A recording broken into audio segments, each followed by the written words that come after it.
Lettre 89 à Lucilius. Tu demandes une chose utile, nécessaire même à qui désire arriver promptement à la sagesse. Tu veux que je divise la philosophie et que je décompose ce vaste corps en plusieurs membres. Et de fait, la connaissance des parties amène plus facilement à celle du tout. Pourquoi, comme la face de l'univers se présente tout entière à nos yeux, la philosophie ne peut-elle se présenter entière à nos regards, réplique du spectacle de l'univers? Ah, certes, elle ravirait tous les mortels en admiration et leur ferait délaisser ce que nous croyons grand, faute de connaître la vraie grandeur. Puisqu'un tel bonheur nous est refusé, considérons-la de la même façon que nous contemplons les diverses parties du monde séparément. L'âme du sage, disons-le bien, embrassant du regard sa masse entière, la parcourt aussi rapidement que notre œil la voûte du ciel. Pour nous, qui avons à percer d'épais brouillards et dont le champ de vision est si borné, le détail se découvre plus facilement à nos intelligences encore incapables de saisir tout l'ensemble. Je vais donc, comme tu l'exiges, diviser la philosophie en parties, je ne dis pas en menus morceaux.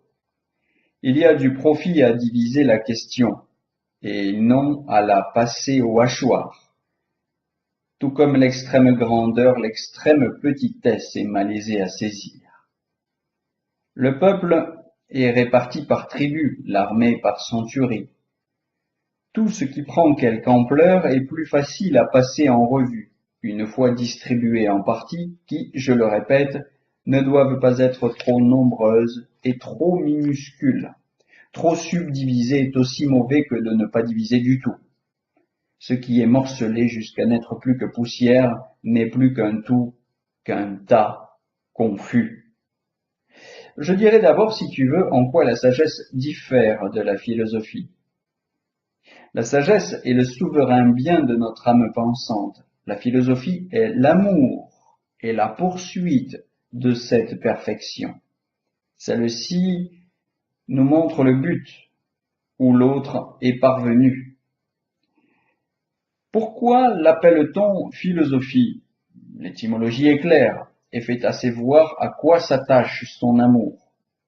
Certains ont dit pour définir la sagesse qu'elle est la science des choses divines et humaines.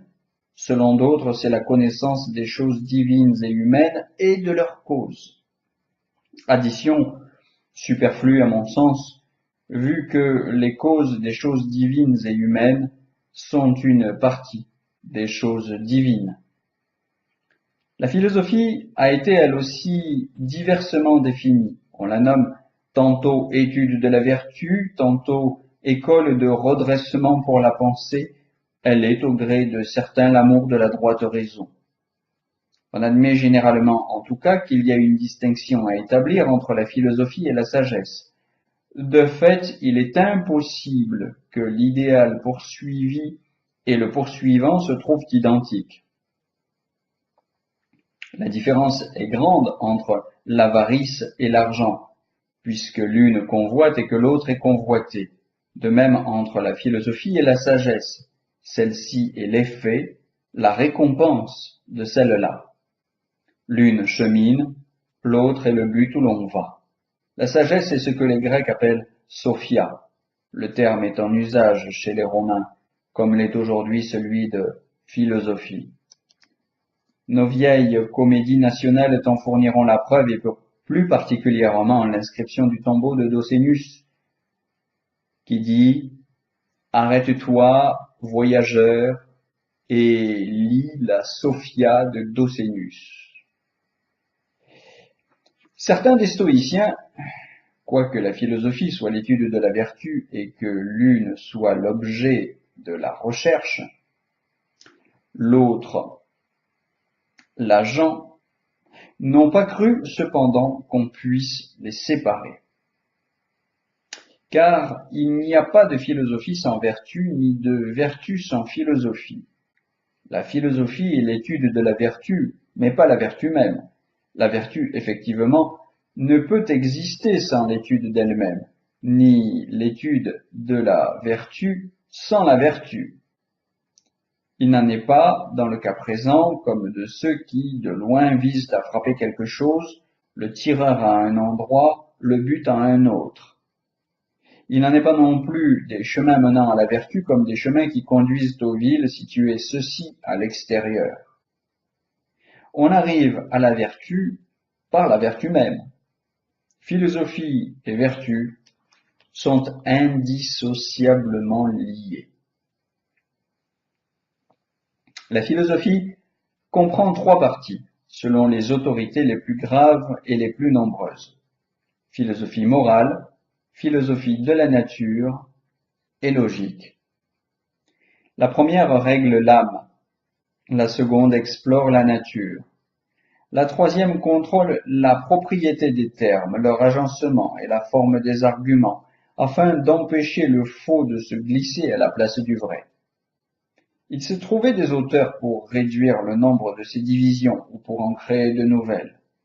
Quelques péripatéticiens, disciples d'Aristote donc, ont ajouté une quatrième partie, la science politique, qui, disent-ils, exige une formation spéciale et traite d'une matière étrangère aux trois autres. Certains ont ajouté à cet ensemble ce que les Grecs appellent l'économique, ou science pour gérer son patrimoine. Certains même ont prétendu ranger à part les problèmes des différents genres de vie. Or, il n'est rien de tout cela qu'on ne retrouve dans la partie morale de la philosophie. Les épicuriens n'ont admis que deux parties dans la philosophie, philosophie naturelle et philosophie morale. La logique était écartée.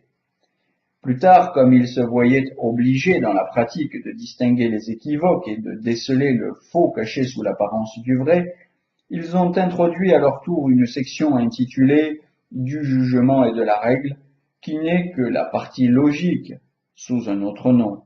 Ils n'en font toutefois qu'un accessoire de la partie naturelle. Les Cyrénaïques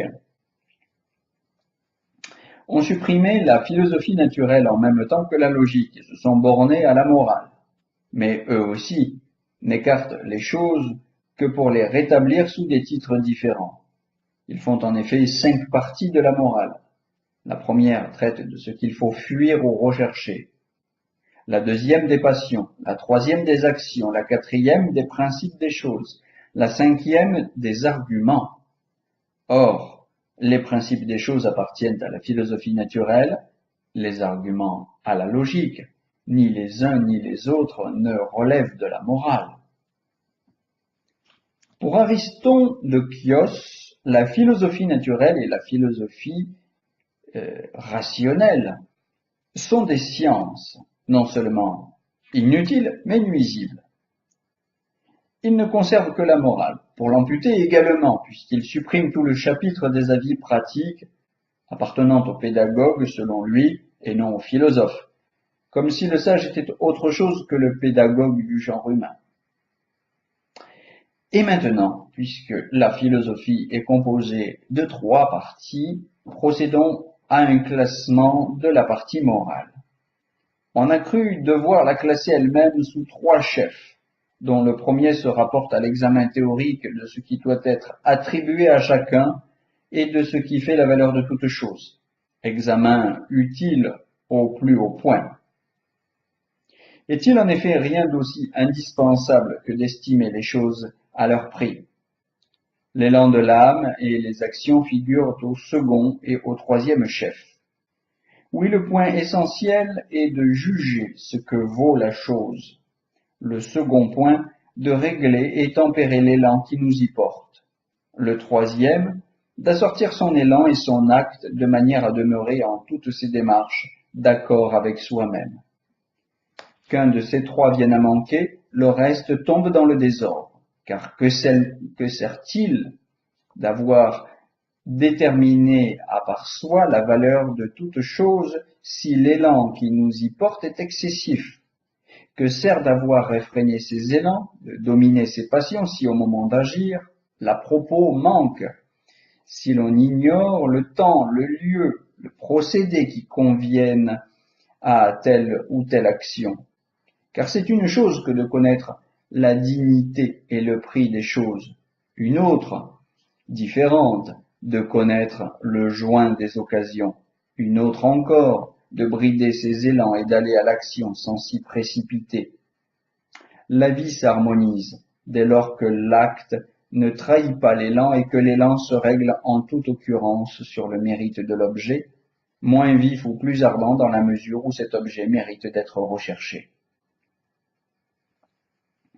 La philosophie naturelle se divise en deux, portant sur les choses corporelles et les incorporelles, réparties les unes et les autres à divers étages, pour ainsi parler. Pour ce qui est des choses corporelles, les corps se divisent en agents et en engendrés, qui sont les éléments.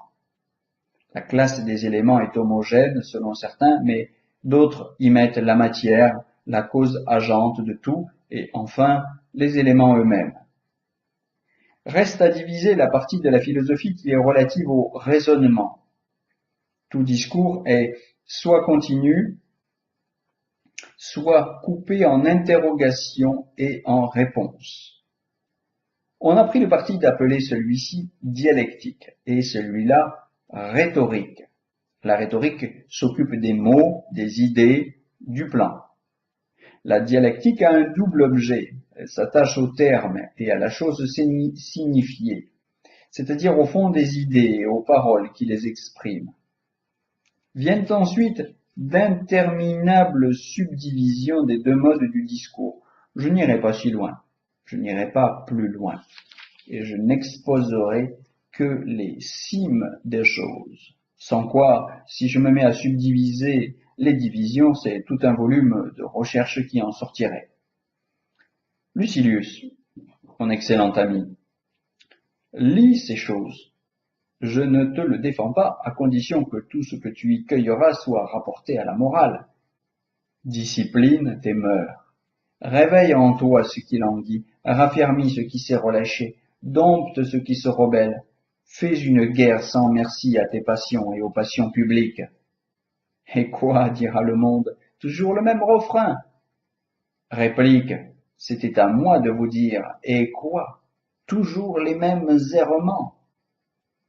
Vous voulez que les remèdes cessent plutôt que la maladie? Eh bien, je les dirai d'autant plus. Et puisque vous les repoussez, je continuerai de plus belle. C'est signe que le traitement agit, lorsqu'un corps en léthargie commence à gémir dès qu'on le touche. Que vous le vouliez ou non, je vous dirai le moyen de guérir. Il faut qu'une fois au moins il vous arrive aux oreilles autre chose que des flatteries, et puisque vous vous refusez individuellement à l'entendre, entendez la vérité à titre collectif, ou à titre d'un appel collectif. Jusqu'où reculerez-vous les bornes de vos possessions? Une terre qui a contenu tout un peuple est trop étroite pour un seul maître. Jusqu'où porterez-vous vos labours à la limite de vos domaines ruraux, s'il ne vous suffit même pas de la marquer autour de vous par l'ensemencement de provinces entières? Des rivières célèbres arrosent tout le long de leur cours une propriété privée. De grands fleuves frontières de grandes nations sont, de la source à l'embouchure, à vous. C'est peu encore. Si vos biens-fonds n'ont les mers pour ceinture, si votre régisseur nous commande en souverain par-delà l'Adriatique, la mer Dionie, la mer Égée, si des îles où d'illustres chefs ont eu leur résidence, ne sont pour vous que des rogatons, possédés au loin, au large, tant qu'il vous plaira. Faites une pièce de terre de ce qui s'appelait un empire, appropriez-vous tout ce que vous pourrez, tant qu'enfin l'avoir étranger écrase le vôtre. Maintenant, à votre tour, vous dont le luxe s'étale aussi largement dans l'espace que la cupidité de ces gens-là, je vous dis, jusqu'à quand n'y aura-t-il point de lac que ne surplombe le faîte de vos villas? Point de cours d'eau que vos édifices ne bordent richement? Partout où l'on verra sourdre un filet d'eau chaude, de nouvelles maisons de plaisance surgiront. Partout où s'ouvrira le moindre golfe dans un repli du rivage, à l'instant vous y bâtirez, et n'étant satisfait que sur un sol artificiel, votre ouvrage, vous renverrez la mer sur elle-même. Vos palais ont beau faire éclater leur splendeur en tout lieu ici, sur des mondes où l'œil embrasse un immense horizon de terre et d'eau, là dans des plaines où ils se dressent aussi haut que les monts, quand même vous avez construit sans fin et sans mesure, vous restez ce que chacun vous êtes, une individualité bien mince. À quoi bon tant de chambres? Vous ne dormez que dans une. Toute place où vous êtes n'est pas la vôtre. À vous ensuite, dont la gourmandise insatiable et sans fond fouille indistinctement mers et continents, hameçons, lacets, filets de divers modèles sont les instruments de la guerre laborieuse qu'elle fait aux animaux, dont pas un ne peut avoir la paix que par votre écœurement. De cette chair dont vous vous pourvoyez par tant de mains, qu'est-ce qu'effleurent vos lèvres lassées de jouir? De cette bête sauvage capturée au péril de la vie, qu'est-ce que goûte le maître travaillé d'indigestion et de nausées? De tant de coquillages voiturés de si loin, combien peu descend par cet œsophage demandant toujours plus? Ne voyez-vous pas, malheureux, que vous avez plus de faim que d'estomac? Dis cela aux autres de manière à l'ouïr toi-même en le disant. Écris-le, mais pour te lire en l'écrivant, non, sans tout rapporter aux mœurs et à l'apaisement de nos frénétiques passions. Étudie, non pour en savoir davantage, mais pour mieux savoir.